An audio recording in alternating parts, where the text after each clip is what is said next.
Chapitre 9 à présent, compteur et registre. C'est un chapitre important parce que ce sont des éléments clés pour reconstruire des microprocesseurs et nous y reviendrons largement au chapitre 12. Nous avons déjà commencé à nous intéresser un petit peu à ces composants dans le chapitre précédent quand on a montré les applications directes des bascules JK et D. On va redévelopper un petit peu. On commence par le compteur asynchrone. On peut rappeler un petit peu sa structure très générique parce qu'on peut l'étendre à un nombre de bits quelconque, mais il a des inconvénients que nous allons voir aussi dans ce paragraphe. Alors, c'est quoi? C'est simplement une cascade de n bascules JK avec une structure très simple. Et en électronique, souvent, ce qui est simple n'est pas très performant sur un plan dynamique en termes de temps d'exécution. Alors, c'est quoi la simplicité? Tous les JK, tous les signaux J et K de toutes les bascules sont connectés au 1 logique. Donc ça veut dire que toutes les bascules sont en mode toggle, commutation. Extrêmement très simple. Et on a une horloge externe qui alimente le signal d'horloge de la bascule à l'extrême gauche, qui correspond au poids faible. Ça, c'est l'horloge externe. Par exemple, une horloge de 1 MHz pour cadencer le compteur à 1 MHz ou 1 microseconde. Et ensuite, la structure est la suivante. La sortie Q d'une bascule est connectée à l'entrée d'horloge de la bascule suivante à sa droite. Les bascules sont toutes correspondent à des entrées d'horloge qui sont actives sous front descendant.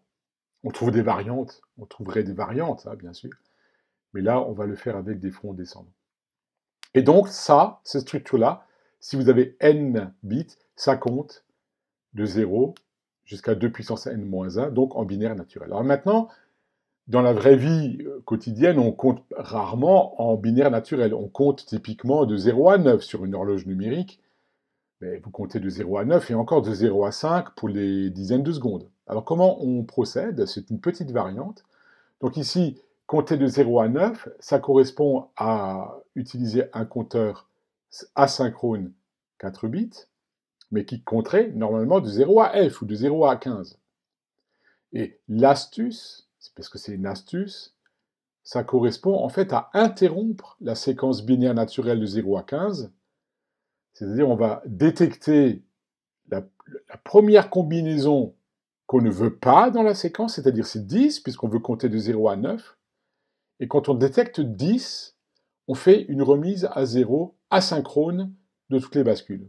Donc l'état 10, il va exister de façon très très furtive, peut-être quelques dizaines de nanosecondes, ça sera imperceptible. Et ensuite, dès qu'on détecte 10, on fait la mise à 0 et on redémarre à 0, 1, 2 jusqu'à 9. On redétecte 10 et on repart à 0. Alors ici, vous voyez, j'ai montré sur les 4 bits, Q0 c'est le poids faible à gauche, Q3 le poids fort à droite. Et donc, il faut détecter le premier état qu'on ne veut pas dans la séquence, c'est-à-dire c'est 10. Et 10, ça correspond à Q3 et Q1 à 1. Il n'y a rien de 0 à 9 qui correspond à cet état-là. Donc on prend une porte NAND, on fait le et logique ou le NAND entre Q3 et Q1, et avec la sortie de la NAND, on peut directement attaquer l'entrée asynchrone reset, c'est ici le signal en rouge, parce que ces entrées asynchrones sont souvent sensibles à un niveau bas, c'est de la logique négative, donc c'est pour ça qu'il faut une NAND.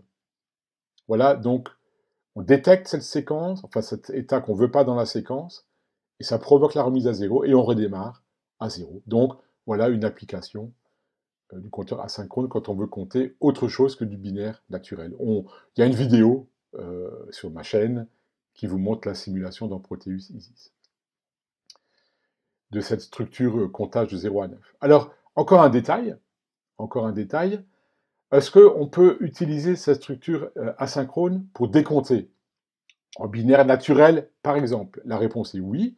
On peut décompter donc de 2 puissance n-1 jusqu'à 0 si on a affaire à n bascules. Et pour ça, donc, on cascade n bascules comme précédemment. Toutes les JK sont toujours à 1 comme dans la structure asynchrone classique. La seule différence, c'est que en fait, on utilise la sortie Q-bar pour alimenter l'horloge de l'étage suivant à droite. Par contre, la séquence de décomptage, on l'obtient bien sur Q0, Q1, Q2 jusqu'à Q indice N-1. Donc, l'entrée d'horloge d'un étage est connectée sur la sortie Q-bar de la bascule de l'étage précédent. Voilà, et comme ça, enfin vous pourrez aussi le vérifier par la simulation, ou alors vous faites une analyse théorique, mais bon, je pense que la simulation, elle est faite pour ça, que effectivement, avec ça, vous obtenez bien un décompteur. Par contre, pour observer le décomptage, il faut bien connecter l'afficheur sur Q0, Q1 jusqu'à Q indice N-1.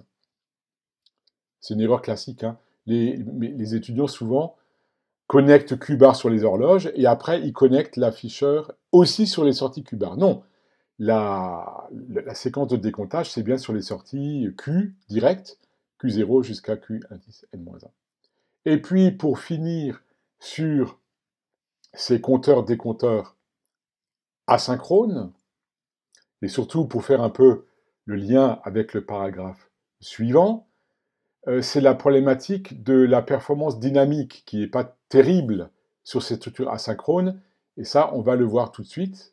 Pourquoi? C'est très simple. Là, pareil, j'ai sur ma chaîne des vidéos qui montrent ça en simulation, Proteus Isis en l'occurrence, mais on peut le faire de façon un peu théorique. Alors, regardez voir ici un petit peu. Donc ici, on étudie en fait, la remise à zéro de toutes les sorties, c'est lorsqu'on passe de 7 à 0 quand on est en comptage sur 3 bits. On compte de 0 à 7, et après 7, on revient à 0. Alors, c'est la transition de 1 à 0 qui provoque la commutation de 1 à 0 de Q0, mais avec un petit décalage, TP-HL, la durée qu'il faut pour assurer la transition de H à L sur Q0. Or, en structure asynchrone, c'est la transition de 1 à 0 de Q0 qui va provoquer celle de Q1. Et donc, on a de nouveau TP-HL, mais non pas à partir de CK, à partir du signal rouge. Ça veut dire qu'on aura, pour la transition de Q1, il faudra avoir patienté 2 fois TP-HL. Pour Q2, ça sera TP-HL à partir de la transition de Q1, c'est-à-dire 3 fois TP-HL si on compte à partir de la transition de l'horloge externe CK. Ça veut dire quoi? Ça veut dire que les TP-HL sont cumulés dans une structure asynchrone. Les TP-HL sont cumulés à partir de la transition CK qui provoque la transition Q0.